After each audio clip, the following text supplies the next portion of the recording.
Hey everyone, and welcome to our epic 10-part series on one of the most extraordinary eras in all of human history, the Napoleonic Wars. From 1804 to 1815, Europe was engulfed in flames. Millions of soldiers marched across the continent, empires crumbled, and one brilliant man from the island of Corsica rose to become the master of nearly the entire known world. Today we're starting at the very beginning, the moment Napoleon Bonaparte stops being just a general or a first consul and becomes Emperor Napoleon I.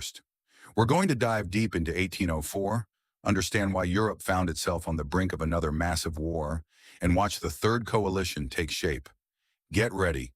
This is going to be detailed, chronological, and packed with every key event you need to picture each step of this incredible drama.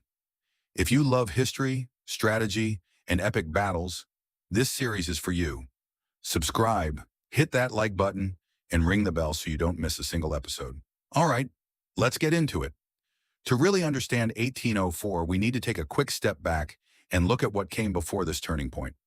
After the French Revolution of 1789 to 1799, France was completely exhausted.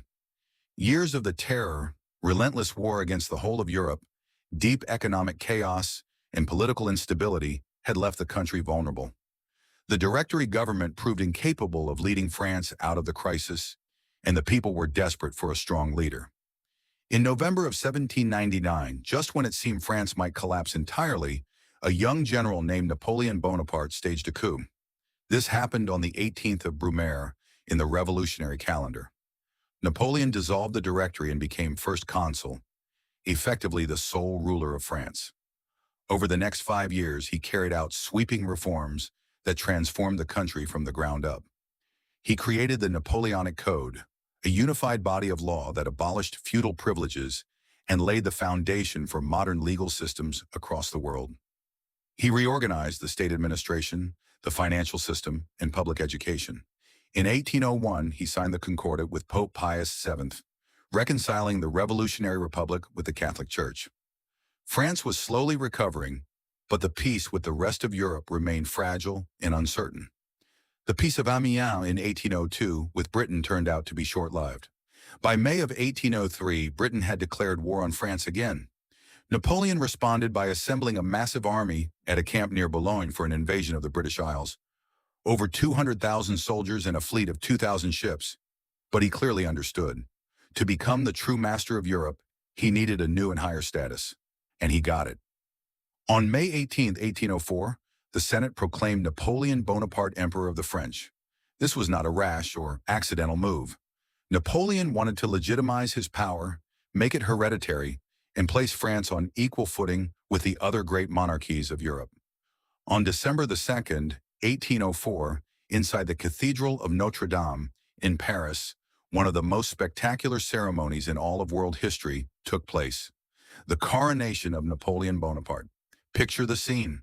The ancient Gothic cathedral draped in gold and crimson. In the stands, thousands of guests, marshals, ministers, ambassadors, generals, nobles from every corner of France.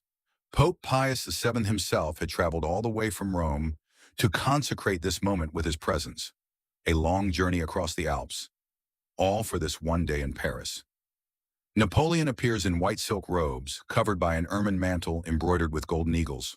On his head, a laurel wreath, just like the triumphant generals of ancient Rome. But then something happens that no one expected. Instead of bowing his head and allowing the Pope to place the crown upon him, Napoleon takes the crown with his own hands and puts it on himself. Then he takes a second crown and crowns his wife, Josephine de Beauharnais. Every person in that room understood this gesture immediately, and so did the entire world. Without a single word, it declared, "My power comes from me, from my own genius, and from the will of the people. Not from God, not from the Pope, not from tradition." It was simultaneously a revolutionary and a monarchical act. The ceremony masterfully blended revolutionary ideals with the grandeur and majesty associated with Charlemagne in the Roman Empire. Napoleon was deliberately sending a message. He was both the heir to Roman tradition and a son of the French Revolution. The army cheered. The Senate applauded. The crowds in the streets of Paris shouted, "Long live the Emperor!" The celebrated painter Jacques-Louis David captured this scene on a massive canvas that today hangs in the Louvre. But not all of Europe shared that enthusiasm. Far from the festive streets of Paris, in Vienna, St. Petersburg, London, and Berlin, monarchs watched the coronation with deep anxiety and barely concealed hostility. Austria saw in the new emperor a usurper and a threat to its influence in Central Europe. Russia saw a dangerous revolutionary predator. Britain saw its greatest rival for world dominance. And Prussia waited, trying to figure out which side was more profitable to join. Napoleon knew peace was only temporary. In May of 1805, he would travel to Milan and crown himself King of Italy there as well. That was the final straw. Austria and Russia began openly preparing for war. Why did 1804 and 1805 become the starting point of another great pan-European war? To answer that, we need to understand the motivations of each of the main players. Britain had never accepted French dominance on the continent. This went against the very core of British foreign policy, which had been built for centuries on the principle of the balance of power. No single state should become powerful enough to control all of Europe.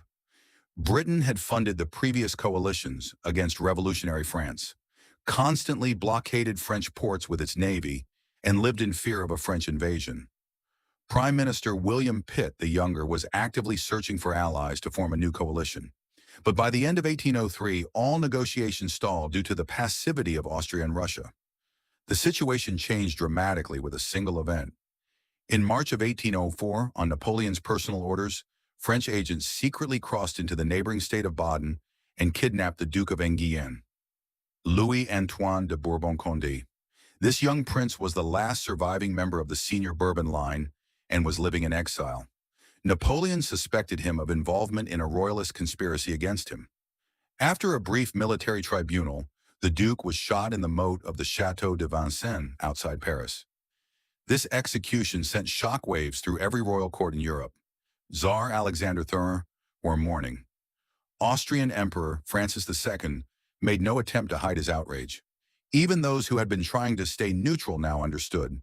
There was no negotiating with Napoleon. He played by different rules. In April of 1805, Russia and Britain signed an alliance treaty. Sweden soon joined. By summer, Austria had entered the coalition as well. This was the birth of the Third Coalition. Its goal was clear: stop Napoleon, reverse his conquests, and restore the order that had existed in Europe before 1792. The coalition's forces looked formidable on paper. Austria had an army of roughly 90,000 soldiers ready to move into Bavaria and northern Italy. Russia was marching approximately 100,000 troops westward through Poland.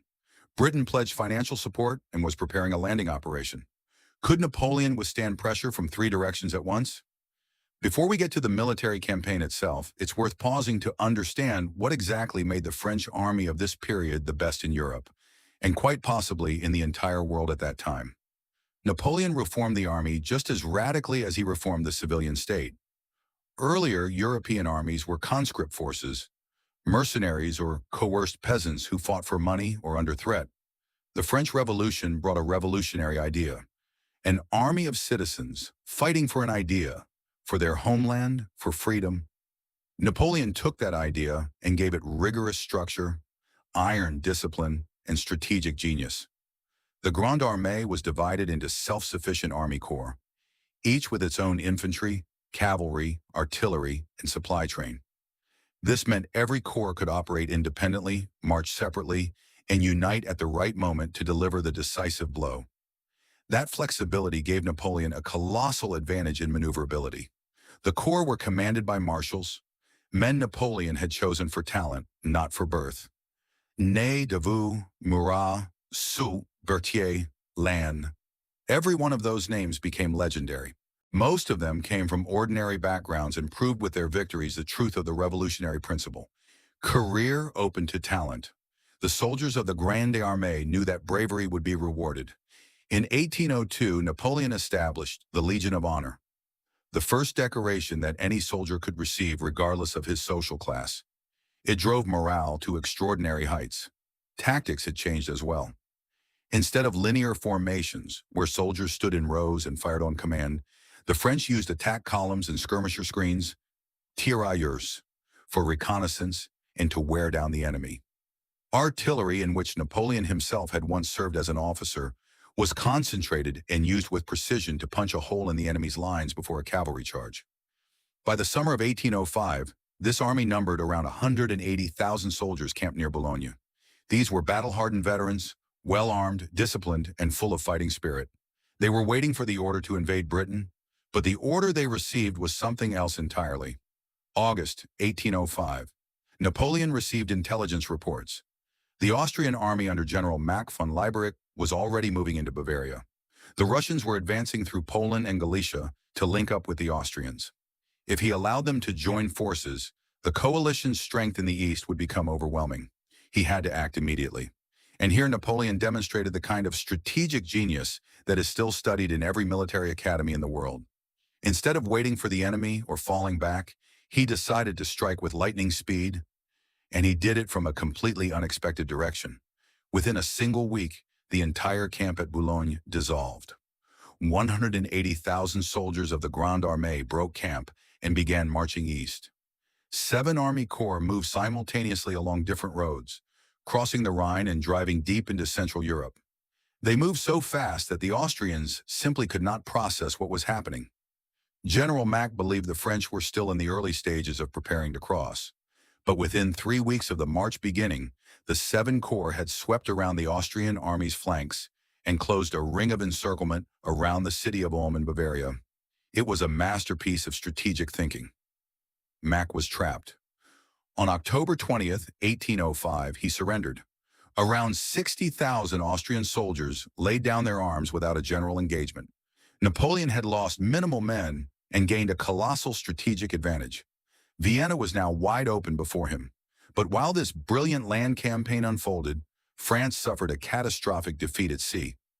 On October 21st, 1805, the very same day Mack signed his capitulation, out in the Atlantic Ocean, off Cape Trafalgar near the Spanish coast, a naval battle took place that would define control of the seas forever.